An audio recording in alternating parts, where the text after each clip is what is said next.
कान पकड़ मुर्गा बन चल। Welcome to filmy sonnet. Release হয়ে গেল জিতের খাকি দ্য বেঙ্গল যাত্রা। তো কেমন হলো? এই সিরিজটি আমার বেশ ভালো লেগেছে। এই সিরিজটার 7টি এপিসোড রয়েছে। এপিসোডগুলি 1 ঘন্টার ভেতরে রয়েছে। প্রত্যেকটি এপিসোডে আলাদা আলাদা করে নাম রাখা হয়েছে, যেমন সিটি অফ জয়, গুরুদক্ষিণা, জয় বীরু, রক্ষাবন্ধন, এরকম খুব সুন্দর করে নামগুলি আছে। সিরিজটাতে অনেক বেশি এক্সপেকটেশন ছিল আমার, সেটা পূরণ করতে পেরেছি। তাছাড়া ভালো খারাপ দুটোর দিক নিয়ে কথা হবে এই ভিডিওটিতে।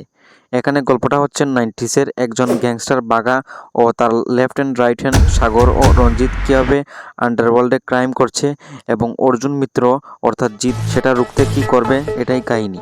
এখানে ফার্স্ট এপিসোডে জিতের এন্ট্রি হয় শেষে। প্রথম এপিসোডে বাগার ডন হয়ে ওঠা অপরম্বতকে নিয়ে। সেকেন্ড এপিসোড থেকে জিতকে দেখা যায়।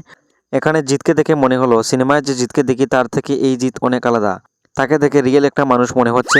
কমার্শিয়াল সিনেমায় যেমনটা দেখি তার থেকে অনেকটা ডিফারেন্স।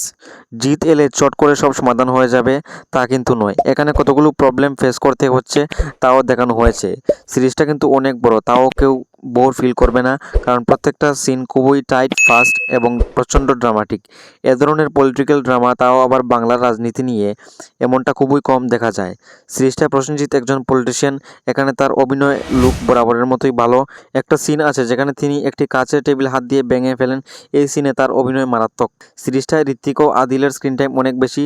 তাদের দুজনের অভিনয় বেশ ভালো লাগবে সবার। তাছাড়া চিত্রাঙ্গদা, পূজা, তাদেরকে ভালো লাগবে। খাকি বিহার চ্যাপ্টার যারা দেখেননি এই সিরিজটা দেখতে পারবেন, কারণ এটি পুরো আলাদা একটি গল্প। সিরিজটার মধ্যে যা ঘটে সেগুলি প্রেডিক্ট করতে পারলেও কিন্তু তা দেখতে মজা লাগবে, কারণ স্ক্রিন প্লে ভালো করে লেখা হয়েছে। গল্পটা শুধু একটি কাহিনী নিয়ে চলে না, বিভিন্ন ইভেন্ট তার মধ্যে রয়েছে, যার ফলে অনেক বয়স তা সত্ত্বেও ইন্টারেস্ট লাগবে। জিৎ ভার্সেস প্রসেনজিৎ, এই টাসেলটির জন্য জিৎ ফ্যানেদের এই সিরিজটা অবশ্যই দেখা উচিত। এখানে জিতের কিছু স্পেশাল ডায়লগ রাখলে ভালো হতো। এই সিরিজটিতে আমি রেটিং দিচ্ছি 10-এর মধ্যে 8। এখন এই পর্যন্তই, দেখা হচ্ছে আগামী ভিডিওতে। সমস্ত লেটেস্ট আপডেটসের জন্য চোখ রাখুন এবং সাবস্ক্রাইব করুন ইউটিউব চ্যানেল।